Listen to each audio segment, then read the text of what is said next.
K-데일리 TV 인사이트 시간. 매주 월요일 날 바이오 얘기를 저희가 좀 지속적으로 하고 있습니다. 이데일리 편집국의 석지연 기자와 함께 이번 주에 바이오 소식도 어떤 것들이 있는지, 또 최근에 하여간 바이오가 업종 지수로 제일 좋습니다. 거의 한 달 내내 그렇거든요. 그래서 석지연 기자와 함께하는 이 바이오 관련된 내용들이 상당히 좀 시청자분들한테도 도움이 좀 많이 되시지 않을까 생각이 듭니다. 오늘 어떤 내용들 갖고 있는지 석 기자와 함께 얘기 나눠보겠습니다. 어서 오십시오. 네, 안녕하세요. 첫 번째 오늘 제목에서도 봤지만 퀀타 매트릭스. 이 회사 저도 들어오기 전에 그 차트를 한번 보니까 최근에 갑자기 굉장히 많이 뛰었더라고요. 네, 그렇습니다. 그만한 이슈가 있는 거죠? 그렇습니다. 이제 네이처 본지에 이제 관련 기술을 게재를 한 건데요. 논문을 게재를 한 겁니다. 그런데 네. 이제 국내 진단 업계 중에서 네이처 자매지에다가 뭐 네이처 커뮤니케이션즈 같은 자매지에다가 게재를 한 적은 되게 많았는데 네이처 본지에 게재를 한 거는 퀀타 매트릭스가 유일합니다. 그만큼 거기가 아무 기술이나 실지 않는다 이 얘기인데, 그만큼 이제 네이처 본지에서 의미를 두고 있는, 기술력이 있다는 의미를 두고 있는 건데, 네. 이 퀀타 매트릭스가 임상 미생물 진단 기업이에요? 네. 말이 조금 어려우실 수 그렇겠네. 있는데 좀 쉽게 말씀드리면 이 폐혈증 의심 환자, 환자들의 피를 뽑아서 네. 이제 그 기술 진단하는 그 플랫폼에다가 넣으면 이제 폐혈증인지 아닌지 진단해주고 거기에 맞는 항생제를 빠르게 찾아주는 기술을 보유한 곳입니다. 퀀타 매트릭스가. 그러니까 의사가 판단하지 않아도 그 플랫폼에서 이 환자는 이 폐혈증이 맞고, 그래서 지금 뭐 ABC 약을 쓰시면 게 가장 효과적이다. 네, 그렇습니다. 그 기술이 이제 네이처 본지에 게재가 된 겁니다. 말씀하신 것처럼 네이처 본지에 게재가 되는 건 상당히 어렵습니다. 매년 수천 건의 원고가 네이처 본지에 이렇게 접수가 되는데요. 얼마나 많이 올라가겠어요. 네, 이 중 소수만 최종 게재를 받고요. 이거를 확률로 따져보니까 약 5% 이하로 알려집니다. 전 세계에서? 네, 그렇습니다. 이제 이 5%를 상위 5%임을 입증했다. 이런 점에서 좀 의미가 있습니다. 뭐 일각에서는 퀀타 매트릭스가 이번 네이처 본지 게재한 논문이 핵심 저자가 아니다. 또는 뭔 얘기예요? 그런 회사가 만든 기술이 아니다는 얘기예요? 일각에서는 이제 그런 말들도 나온다고 제가 전에 받아서 여기서 이제 말씀을 드리자면 그런 내용도 있었고, 우리나라 바이오 기업들이 네이처 본지에 그동안 게재를 못한 건 다들 이제 응용 연구를 주로 하기 때문이다. 그러니까 임상 시험 이런 것들을 주로 하기 때문이고, 기초 연구가 주로 네이처 본지에 많이 게재가 된다. 이런 식으로 이야기를 하더라고요. 근데 이제 말씀을 드리면 핵심 저자가 맞습니다. 퀀타 매트릭스가 서울대, 공대, 서울대 병원, 퀀타 매트릭스 이렇게 세 곳이 이제 공동 저자로 들어가 있는데요. 서울대 병원에서는 임상 시험을 주도를 한 거고요. 서울대, 공대 팀을 이끈 게 권성훈 퀀타 매트릭스 대표입니다. 그리고 실질적으로 관여를 굉장히 깊게 한 거군요. 그리고 이제 네이처 본지 게재된 그 논문 안에 있는 기술이 원래 퀀타 매트릭스 가지고 있던 원천 기술 2개를 활용했습니다. 사실상 핵심 저자가 맞고요. 그리고 우리나라 바이오텍 대부분이 이제 응용 연구를 하고 있고, 기초 연구를 안 해서 네이처 본지에 잘 못 오르는 거다는 또 퀀타 매트릭스가 이번에 네이처 본지에 게재된 거는 응용 연구입니다. 190명을 대상으로 한 임상 시험의 결과를 올린 거기 때문에, 그리고 또 응용 연구를 이제 다른 바이오텍들이 많이 하지만 다들 이제 네이처 본지에는 못 올라갈 정도는 아닌 거고. 네, 그렇기 때문에 이러한 주장들은 사실 조금 이제 설득력이 떨어진다고 볼 수 있겠죠.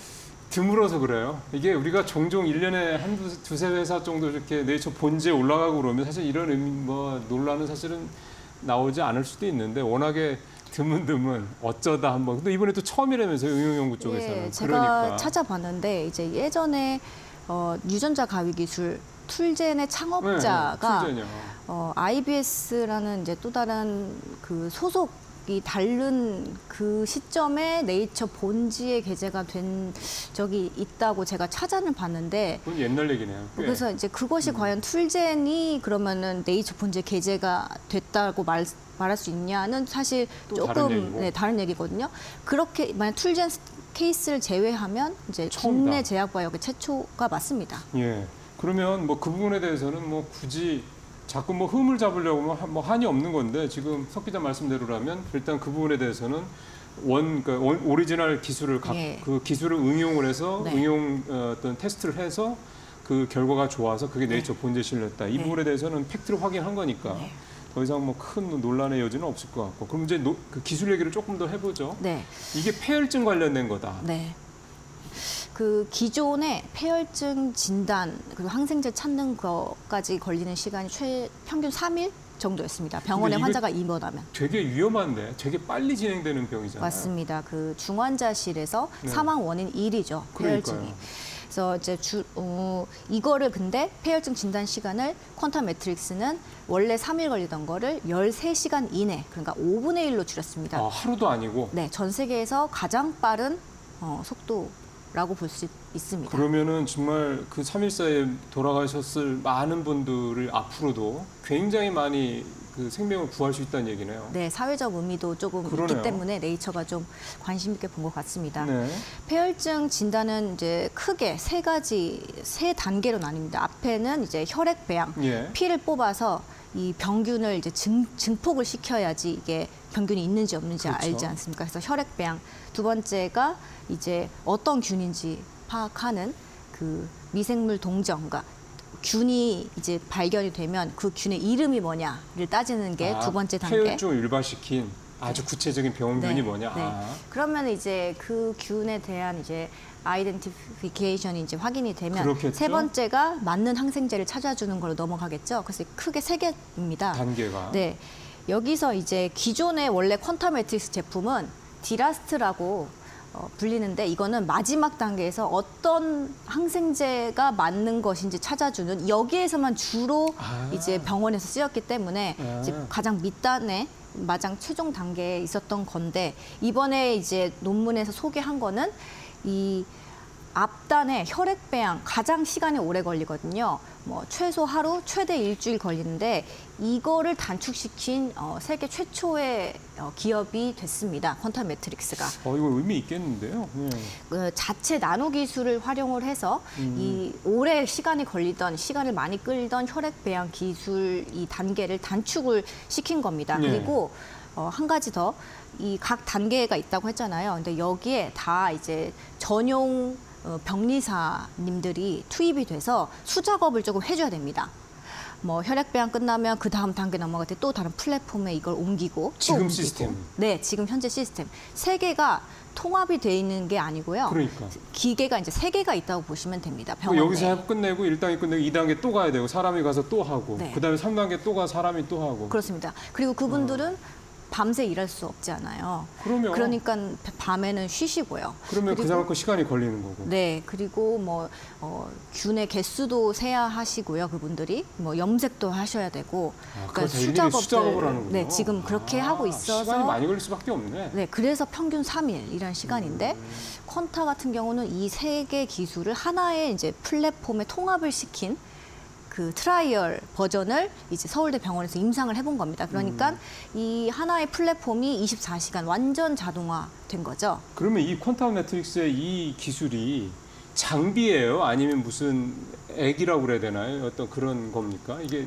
다 그걸 다 포함한 장비도 하나의 있고. 장비라고 보시면 됩니다. 그럼 무슨 시약 같은 것도 그 테스트한 시약도 같이 있고. 네, 그러면은 이제 환자 혈액을 뽑아서 이제 그 장비에 넣으면 이제 알아서 다 이제 최종 그 항생제 찾는 단계까지 그 기계가 혼자 해준다는 거죠. 왜 제가 이걸 여쭤봤냐면 기계하고 시약이나 이런 게 별개면 매출이 나올 수 있는 그 부문이 따로잖아요. 네. 그러면은 예를 들어 퀀텀 매트리스가 그 장비만 한다고 그러면 장비 매출만 나오는데 시약 매출은 또 별개니까 생각을 했는데 그걸 다 한다는 얘기면 매출이 이를테면 되게 통합적으로 나올 수 있다는 얘기가 되는 그렇습니다. 거예요. 확장성이 있다는 네, 얘기네요. 그렇습니다.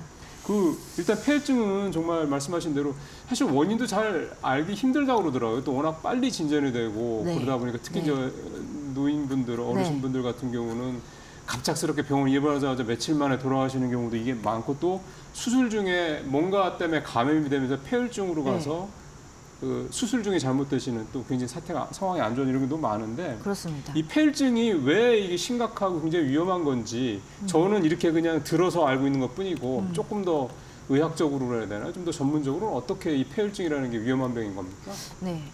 그 폐혈증 같은 경우는 이제 쉽게 이야기해서 피 속에 병균이 검출되는 겁니다. 이제 우리 사람 몸에 있는 면역 세포가 다 깨졌다는 신호고요. 그렇죠.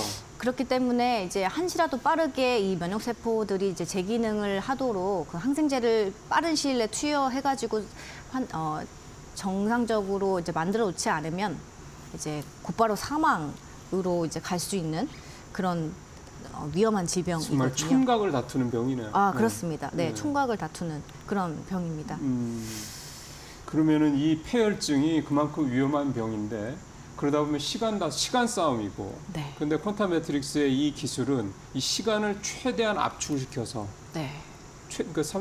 총각을 다투는 환자들의 생명을 그만큼 많이 이렇게 네. 구할 수가 있는 예가 되는 건데.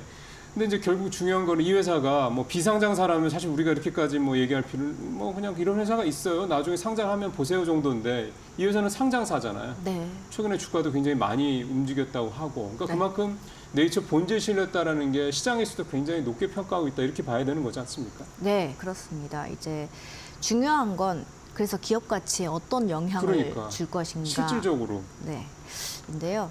제가 좀 정리를 해봤더니 일단은 이제 네이처 본지에 게재될 확률이 5% 미만이지 않습니까? 그렇죠. 그러니까 이번 게재건은 사실 이제 퀀텀 매트릭스 기술이 이제 전 세계 상위 5% 안에 든다라는 걸 입증한 그런 셈이 그렇죠. 됩니다.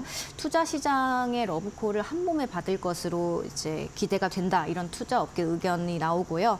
글로벌 시장을 진출하는 데 있어서 이제 미국 시장을 주로 타겟으로 하고 있는데요. 그렇죠. 이제 네. 파트너십을 맺어가지고 보통 진출을 하거든요. 네. 그런데 이렇게 글로벌 파트너십 상대를 찾는데도 훨씬 수월해질 거고 특히 뭐 투자 그리고 M&A 시장에 있어서도 관심이 좀 높을 것으로 기대가 됩니다. 제가 이 기사를 쓸 당시에 시가총액이 800억 원대였는데요. 아마 지금은 1000억 원이 넘었을 겁니다. 근데 이제 이 800억이라는 그때 당시에 그 저평가된 시가총액도 매력을 좀 부각시키고 있습니다. 당장 경쟁사였던 퀀텀 매트릭스의 경쟁사였던 곳이 6천억 원에 가까운 액수로 이제 글로벌 더 큰 그 진단업계 시장에 인수가 됐다는 네. 점만 봐도 그렇습니다. 시총 현재 30조 원대인 이제 프랑스 대형 진단업체 비오메리웨라는 곳이 있는데요. 여기가 2022년 5월에 미국의 스페시픽 다이아그노스티스라고 퀀텀 매트릭스의 경쟁사 격인 작은 바이오텍을 지분 100%를 약 4억 1,680만 달러, 우리 돈으로 5,700억 원에 인수를 했습니다. 그 스페시픽 이라는 기업은 퀀텀 매트릭스랑 입찰 경쟁 때마다 마주치던 경쟁사였다고 하는데요. 당시 이 스페시픽이 가지고 있던 기술이 기존의 퀀텀 매트릭스처럼 제가 그 마지막 단계 네. 항생제를 찾아주는 그것만 있다면서요. 그것만 가지고 있었던 기업임에도 그리고 그 제품 하나만 가지고 있었던 기업임에도 6천억 원의 그 기업 가치를 인정받아서 인수가 된 겁니다. 근데 지금 퀀텀 매트릭스는 위상이 다른데 네, 훨씬 더 그러면 높게 평가할 수 있다 이 말씀이 되는 거네요. 그렇죠. 그때 당시에 몸값이 6천억 평가받았으니 이제 퀀텀 매트릭스 지금 시총 현재 보면 이제 권성훈 대표가 퀀텀 매트릭스 대표가 시총 100배를 이야기한 게 그렇게 무리는 아니라고. 그때가 시총 800억대랄 때라고 그랬죠. 네. 100배면 이제 8천억대라는 건데. 100배면 네. 예. 아, 근데 지금 8조. 100배니까 8조죠. 네. 그러니까 이게 사실은 글로벌 소위 말하는 다국적 그 제약사들 같은 경우도 뭐 처음부터 온갖 약품이 다 잘 된 건 아니잖아요. 뭔가 하나가 예를 들어서 그 위고비 같은 걸 만드는 노보디스크 같은 경우도 사실 그 약 하나 가지고 그렇게 좀 대박이 난 거 아닙니까? 그렇습니다. 그만큼 성장성이 크다라는 건데 결국 이것도 전 세계에서 다 발생하는 게 폐혈증이고 하니 또 시간을 다투는 네. 그런 병인데 네. 그거를 정말 지금의 뭐 5분의 1 정도로 시간을 줄일 수 있다고 그러면 그것만으로도 네이처 본저에 실린 것도 물론 의미가 있고, 근데 이게 실질적으로 이렇게 검증이 된 거라면 글쎄요, 정말 한번 우리나라에서도 이렇게 대형 그런 제약사로 성장할 수 있는 회사가 나올 수 있을지 기대감을 좀 갖게 됩니다. 자, 그 다음 얘기를 좀 해볼 텐데, 네. 앞서 저도 이번 달 들어서 바이오주들이 굉장히 괜찮다 말씀을 드렸는데 네. 어떻습니까? 이게 그냥 패션이면 그냥 잠깐 뭐 상반기에 못 올랐으니 하반기에 좀 오르다가 그냥 다시 또 옛날로 돌아 이럴 수 있는 건데, 근데 지금 석 기자랑 저도 지금 벌써 한 두세 달째 이렇게 매주 바이오 얘기를 하다 보면은 아직 실체가, 그러니까 막 이렇게 막 매출이 많이 나오고 뭐 수익이 많이 나오고 그러진 않지만 되게 알짜배기 기술을 갖고 있는 애들이 계속 소개가 되더라고요. 그러면 바이오 쪽은 계속해서 좀 좋게 봐도 되는 겁니까? 저는 바이오 출입 기자다 보니 이제 좀 심을 실어주고 싶기도 하고. 살이 안으로 굽으면 좀 안 되고요. 실질적으로 좀 객관적으로 좀 말씀해 주셔야 되는데, 네. 요즘에 이슈들을 좀 있는 그런 기업들 한번 좀 정리를 한번 해보시죠. 네네. 당장 이제 지난주 금요일 26일 날 제약 바이오 기업이 사실상 코스닥 시장 상승세를 주도했다고 맞아요. 네. 평가가 됩니다. 네. 제약 바이오 주가 이제 175개 중에서 115개가 상승했고요. 지난주 금요일 날 이 중에 4개 기업이 상한가를 기록했습니다. 지난주 금요일 날에. 네. 그리고 코스닥 시장 상승 10개 종목 중 8개 종목이 제약 바이오 기업이었는데, SLS 바이오, 퀀타 매트릭스, 엔젠 바이오, 셀리드가 각각 상한가를 나타냈습니다. 퀀타 매트리스도 있었네요, 상한가 종목에. 네, 예. SLS 바이오는 글로벌 제약사, 노보 노디스크랑 화이자 등 이제 이런 대기업들과 협력을 확대하고 있다, 이런 소식이 공개가 되면서 투자자들 관심을 받은 걸로 분석됩니다. 예. 저희 이제 이데일리가 22일 날에 이제 유료 기사로 먼저 이제 이 SLS 바이오가 비만 치료제 위고비의 품질 관리를 맡게 됐다, 이런 소식을 좀 먼저 전해드렸고, 이게 네. 26일 오전에 무료로 풀렸거든요. 네. 그러면서 이제 주가가 확 올랐던 걸로 풀이가 됩니다. 네. 위고비 같은 경우는 국내 비만 치료제 시장이 약 1,800억 원 규모가 되는데, 여기에서 이제 한숨에 이런 계약을 맺음으로써, 품질 관리 계약을 맺음으로써 1위 기업으로 올라설 가능성이 있는 그런 제품으로 지금 평가가 되는데, 위고비는 머스크 때문에 아주 그냥 정말 대박 약이 네. 됐죠. 네. SLS 바이오의 수익성도 이런 계약 때문에 강화될 것이다, 이런 전망이 나오고 있습니다. 그러면은 SL 바이오가 위고비 관련돼서 품질 관리를 해준다라는 이걸 조금 어떻게 우리는 이해하면 됩니까? 생산은 아니고 이제 마지막으로 이제 제품이 이제 시장에 나가기 직전에 네. 이제 뭐 이것이 이 약이 제대로 작동할 것인가를 이렇게 검수하는. 일종의 반도체에서 패키징 같은 역할을 하는 거군요. 네, 그런 것 같습니다. 최종적으로. 예, 그 다음에 어떤 종목인가요? 네, 엔젠 바이오 역시 상한가 기록했는데요. 예. 글로벌 제약사 바이엘이라고 이제 빅파마가 있는데요. 이 기업이랑 손잡고 차세대 염기 서열 분석 NGS 정밀 진단 사업 확대를 했다는 업무 협약 체결 소식이 전해지면서 좀 상한가를 기록했습니다. 그 다음에는요? 네, 퀀타는 아까 말씀드렸듯이 예적 얘기 들었고. 네. 마지막에 그리고 어떤 종목 있습니까? 셀리드 주가 같은 경우는 코로나19가 최근에 재확산되고 있잖아요. 그래서 예. 이런 영향이 좀 한몫한 것으로 분석됩니다. 셀리드 같은 경우는 23일에 코로나19 백신 후보 물질에 적용된 독자적 아데노 바이러스 벡터 플랫폼 기술이 미국이랑 러시아에서 각각 특허 등록에 성공했다, 이런 보도 자료를 게시를 했는데, 이 보도 자료가 게시가 되자마자 이제 바로 상한가로 직행했고요. 오늘도 지금 그 상승세가 어마어마합니다. 요거는 이제 최근 6개월에 34%인데 6개월. 최근 6개월에 34% 오른 거에 절반이 아니고 거의 대부분이 지난주 금요일 날 올랐다고 보면 되겠네요. 상한가를 됐습니다. 오늘도 지금 석 기자가 얘기하는 도중에 14% 가까이 좀 급등을 하고 있는 그런 모습입니다. 네, 자. 네.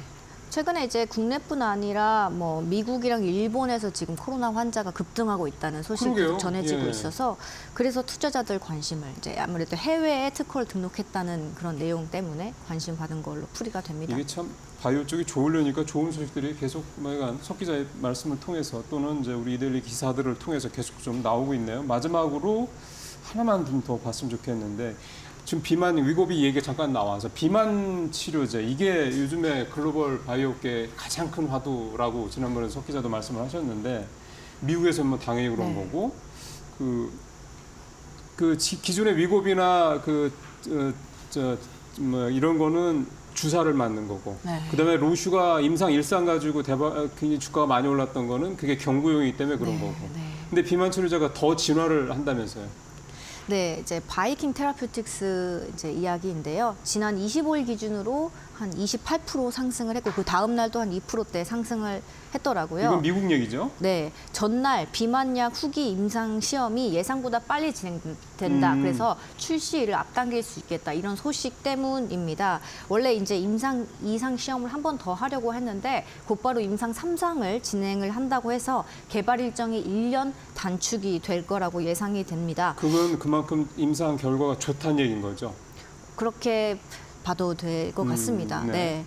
바이킹 같은 경우는 글루카곤 유사 펩타이드, 잘 아시다시피 GLP-1을 활용한 비만약을 월 한 번 맞는 제형, 그리고 먹는 제형, 이 두 가지로 동시 개발하고 주사약, 그다음에 경구약. 네. 예. 주사약 같은 경우는 기존에 뭐 길어야 일주일에 한 번 정도였잖아요. 네. 싹센사 같은 경우는 거의 매일이고요.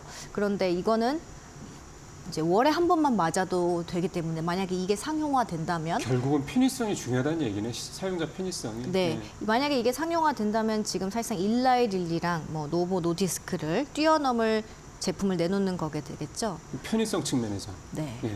그래서 이제 주목을 많이 받고 있습니다. 그러면 네. 이거 경구용 버전도 있다면서요? 네, 경구용 버전 같은 경우도 이제 4분기에 임상 2상 시험을 한다고 돼 있습니다.